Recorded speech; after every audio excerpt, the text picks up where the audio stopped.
Hello, good afternoon everyone. તો આજે આપણે જે ટૉપિક સ્ટડી કરવાના છે એ છે ઇફેક્ટ ઓફ વિયર, એટલે કે ઘસારાની અસરો એવું આપણે કહી શકીએ. તો સૌપ્રથમ આપણને આપ્યું છે કે ભાઈ ઓવર હીટિંગના કારણે ઇફેક્ટ થતી હોય, બરાબર છે. વધારે પડતું હીટિંગ થઈ જાય તો એને આપણે ઓવર હીટિંગ કહીએ. એ જ રીતે અલાઇનમેન્ટ બદલાઈ જાય, બરાબર, એટલે ચેન્જ ઇન અલાઇનમેન્ટ એવું પણ આપણે કહી શકીએ. સેમ વે વાઇબ્રેશનની વાત કરી શકીએ. વાઇબ્રેશનના કારણે પણ વિયર થતું હોય છે.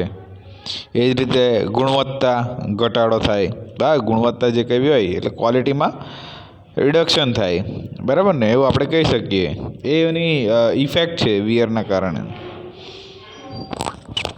પછી વાત કરીએ તો લીકેજ, લીકેજ બી એક પ્રશ્ન કહી શકાય. એ જ રીતે કાર્યક્ષમતામાં ઘટાડો, બરાબર ને, એટલે લોવર્ડ એફિશિયન્સી થઈ જાય. અને સંપૂર્ણ એબ્રેશન એટલે કે કમ્પ્લીટ એબ્રેશન એ પણ આપણે કહી શકીએ છીએ, બરાબર છે. ચાલો, તો જેમાં પાર્ટ તૂટી જવો, ટેપર થવો, ક્લે ફિટિંગ ઢીલા થવાની અસર જણાય છે, બરાબર. જેમાં પાર્ટ તૂટી જવો, ટેપર થવો કે ફિટિંગ ઢીલા થવાની અસર જણાય છે એવું આપણે કહી શકીએ, બરાબર. તો પહેલું આપણે વાત કરીએ તો ઓવરહીટિંગ, બરાબર. તો ઓવરહીટિંગની અંદર આપણને કીધું છે કે મશીન અને તેના પાર્ટ્સને અટકીને જોતા તેનું ઉષ્ણ તાપમાન, બરાબર છે ને, તેનું ઉષ્ણ તાપમાન સહન થાય તેટલું જ હોવું જોઈએ, બરાબર છે. જો મશીનમાં વધારે પડતી હીટ જો થાય તો એ ખરાબ થવાના ચાન્સીસ વધારે. એટલે અમે એ જ કીધું કે જેનાથી તાપમાન અથવા તો તેનાથી તાપમાન વધી જાય અને તેને મશીનનું ઓવરહીટિંગ કહેવામાં આવે છે, બરાબર. તો ઓવરહીટિંગ થવાથી અને મશીન વહેલું ખોટકાઈ જાય છે. ઓવરહીટિંગ થાય તો મશીન જલ્દી બગડી જાય એવું આપણે કહી શકીએ. એ જ રીતે ઓવરહીટિંગથી પાર્ટ્સના મટીરિયલનું ગ્રીન સ્ટ્રક્ચર બદલાવાની, તેનાથી મટીરિયલના ગુણધર્મોમાં પણ પરિવર્તન થઈ પાર્ટ્સ ઉપર આવતા લોડને વહન કરવા માટે તેને બિનજરૂરી અથવા તો બિન પાર્ટ્સનું બદલીકરણ એટલે કે રિપ્લેસમેન્ટ આપણે કરી શકીએ છીએ, બરાબર. અને કે ઓવરહીટિંગથી પાર્ટ્સના મટીરિયલનું ગ્રીન સ્ટ્રક્ચર બદલાવાથી અથવા તો બદલાવાની સંભવિત અસર પડે છે, તો તેનાથી આપણે મટીરિયલના ગુણધર્મમાં પણ પરિવર્તન થઈને પાર્ટ્સ ઉપર આવતા લોડને વહન કરવા માટે તેને બિનકાર્યક્ષમ બનાવે તો તેવા પાર્ટ્સનું બદલીકરણ એટલે કે રિપ્લેસમેન્ટ કરવું પડે છે, બરાબર. ત્યારબાદ વાત કરીએ તો અલાઇનમેન્ટ બદલાવવું, એટલે કે ચેન્જ ઇન અલાઇનમેન્ટ એવું આપણે કહી શકીએ. તો સૌપ્રથમ આપણે કીધું છે કે ભાઈ ઘસારો થવાથી બુશિંગ અને શાફ્ટ, બરાબર, ઘસારો થવાથી બુશિંગ અને શાફ્ટ, બોલ બેરિંગ અને રોલર બેરિંગ, બરાબર, બોલ બેરિંગ અને રોલર બેરિંગના ક્લિયરન્સ વધી જાય છે, બરાબર. ઘસારો થવાથી બુશિંગ અને શાફ્ટ, બોલ બેરિંગ અને રોલર બેરિંગના ક્લિયરન્સ વધી જાય છે. તો ક્લિયરન્સ બદલાવાથી શાફ્ટની ધરીની પોઝિશન બદલાય જ છે, બરાબર. તો હવે શાફ્ટ જે સ્થિતિમાં ફરવો જોઈએ તેનાથી જુદી સ્થિતિમાં ફરવા લાગે છે. હવે શાફ્ટ જે સ્થિતિમાં ફરતો હતો, બરાબર, તો તે શું તો કે એ એની અલગ પેલુંમાં ફરવા લાગશે, બરાબર ને. તો તેનું અલાઇનમેન્ટ બદલાયું એમ કહી શકાય, બરાબર ને. તો ક્લિયરન્સ વધવાથી શાફ્ટ અને બેરિંગ અથડાય છે અને અવાજ આવે, બરાબર. ક્લિયરન્સ વધવાથી શાફ્ટ અને બેરિંગ અથડાઈને અવાજ કરે છે તો અથડાવાથી ઘસારો ખૂબ જ ઝડપી થાય છે બરાબર. એટલે એક બે પાર્ટ્સ ફરતા હોય બરાબર છે, રનિંગ કન્ડિશનમાં હોય ને બે અથડાતા હોય તો ઘસાય એટલે વિયર થાય ને બરાબર. એટલે ઝડપથી મતલબ ઘસારો થાય, વિયર થાય એવું આપણે કહી શકીએ. તો એ જ રીતે આવું મશીન ઉપયોગમાં લેવાતા તેનું વાઇબ્રેશન થઈને આવું મશીન ઉપયોગમાં લેવાતા તેનું વાઇબ્રેશન થઈને મશીન અને તેના ફાઉન્ડેશનનું ભંગાણ પણ થઈ શકે છે મશીન અને તેના ફાઉન્ડેશનનું ભંગાણ પણ થઈ શકે છે બરાબર. ચાલો ત્યારબાદ વાત કરીએ તો મિસઅલાઇનમેન્ટની અસરો, એટલે કે ઇફેક્ટ ઓફ મિસઅલાઇનમેન્ટ એવું આપણે કહી શકીએ. તો પહેલું આપણને કીધું છે કે ભાઈ ગાઈડ વેનું પેરેલલિઝમ બરાબર છે ને, પેરેલલિઝમ અને પરપેન્ડિક્યુલારિટી બરાબર છે. પેરેલલ એટલે મતલબમાં આપણે કહી શકીએ આ ને સમાંતર આ બરાબર ને, પરપેન્ડિક્યુલર એટલે આને મતલબમાં આને લંબ આ, એ રીતે આપણે કહી શકીએ બરાબર. તો પેરેલલ અને પરપેન્ડિક્યુલારિટી કે કોન્સેન્ટ્રિસિટી બરાબર છે ને, ઘસારાને લીધે બદલાઈ જાય છે બરાબર ને, અલાઇનમેન્ટ બરાબર ના થયેલું હોય તો જેની મશીન ટૂલ્સના પરફોર્મન્સ ઉપર નીચે પ્રમાણે અસરો થતી હોય છે. તો પહેલું આપણને કીધું છે કે એક તો પ્રોડક્ટનું ટેપર ટર્નિંગ થાય બરાબર, ટેપર ટર્નિંગ થઈ જાય. આપણે કેમ કે જો ધારો કે મતલબમાં આ રીતે તમારી પાસે કોઈ રાઉન્ડ શેપમાં છે તો એ અહીંયાથી ઘસાયા કરશે તો મતલબમાં ઓબ્જેક્ટ આપણો આવો બની જશે એમ, હે ને, ખબર પડી, આ રીતે ઘસાઈ જાય, ખ્યાલ આવે બરાબર છે, હે ને. તો પ્રોડક્ટનું ટેપર ટર્નિંગ થાય છે. બીજું કીધું કે પ્રોડક્ટ એબ્લોંગ થાય છે બરાબર છે ને, એટલે ધારો કે એક સિલિન્ડ્રિકલ વસ્તુ છે બરાબર છે, એબ્લોંગ થશે એટલે મતલબ એનો શેપ ઇલિપ્સ જેવો થઈ જશે, આ રીતે થઈ જાય ને બરાબર. એટલે એવું કહી શકીએ આપણે. એ જ રીતે વાત કરીએ તો શાફ્ટ કે સ્પિન્ડલનું બેન્ડિંગ બરાબર છે, શાફ્ટ અથવા તો કે સ્પિન્ડલનું બેન્ડિંગ બરાબર, એ પણ આપણે કહી શકીએ અલાઇનમેન્ટ માટે. એ જ રીતે શાફ્ટ તૂટી જવું એટલે કે ફેલિયર ઓફ શાફ્ટ, એ પણ મિસઅલાઇનમેન્ટના લીધે જ થાય.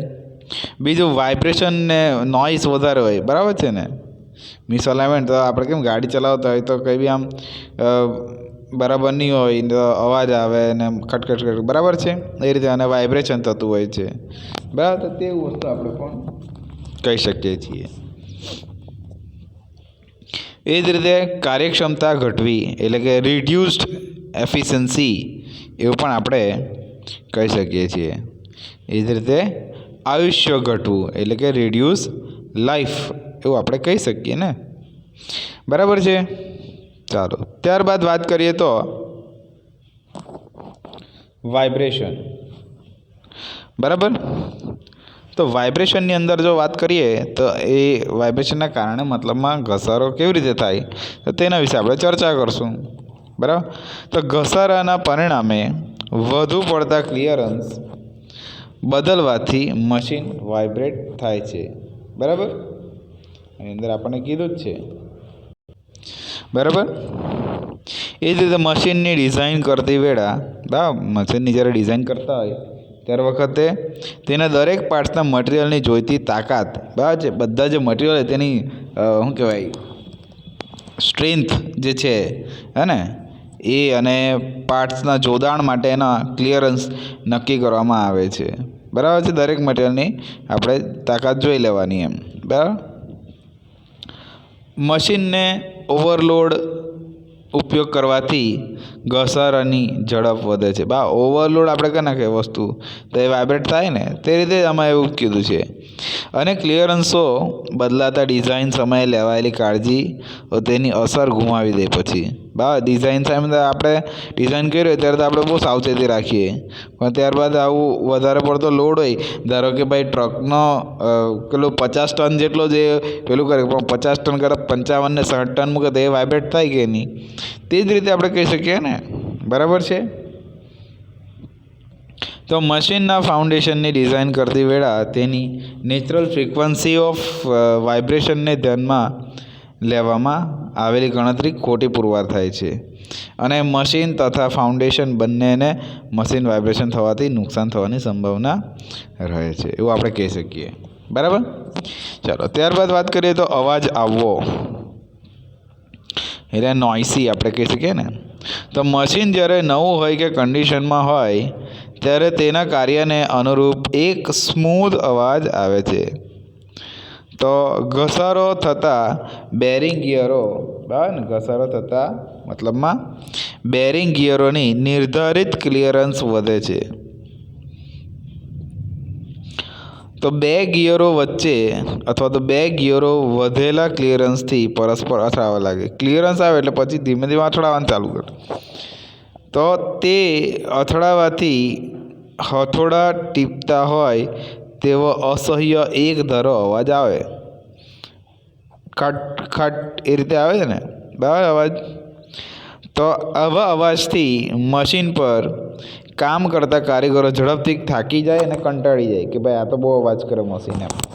બરાબર. એ રીતે તો કામ સમયે થાકેલા કે કંટાળેલા કારીગરોની કુશળતા અંગે, કુશળતા શું થાય તો ઘટી જાય ને, એવું આપણે કહી શકીએ.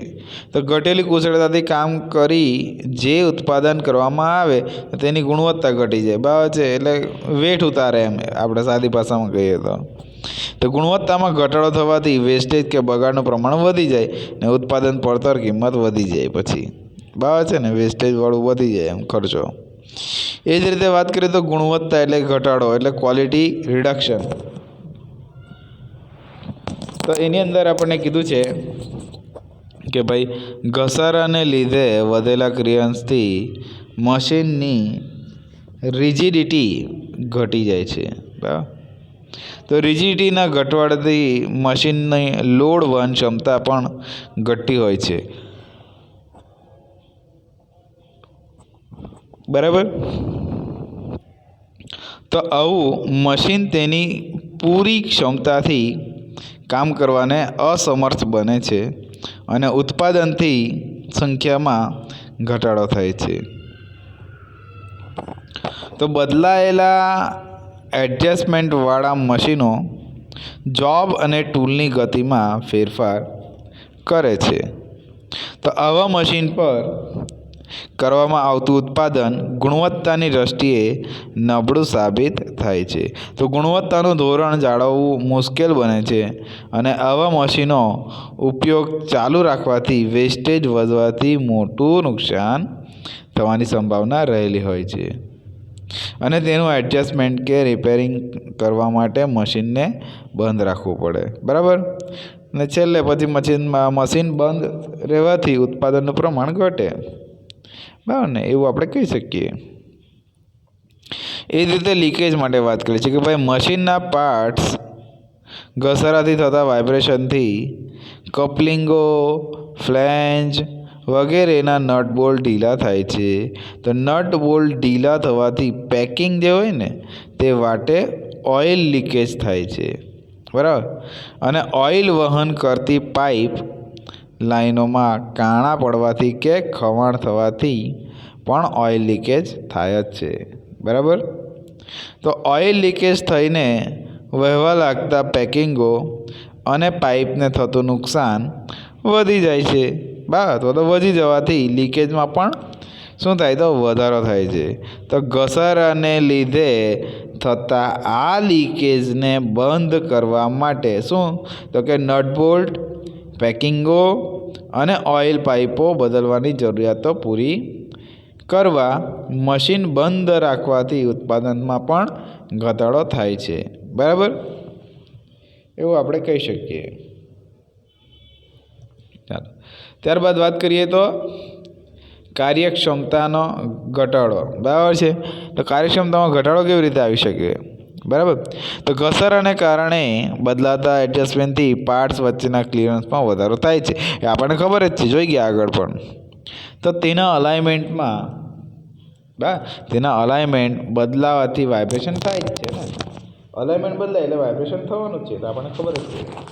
બરાબર.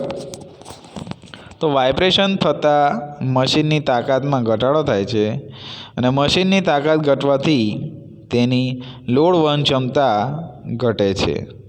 તો પૂરા લોડથી મશીનનો ઉપયોગ પછી કરી શકાતો નથી, બરાબર ને? પૂરા લોડથી મશીનનો ઉપયોગ પછી કરી શકાતો નથી. તો એટલે કે આપણે વાત કરીએ તો મશીનની કાર્યક્ષમતા ઘટી જાય છે અને કાર્યક્ષમતાનો ઘટાડો સમજવા માટે પિસ્ટન અને સિલિન્ડર એસેમ્બલીનું ઉદાહરણ જોઈએ.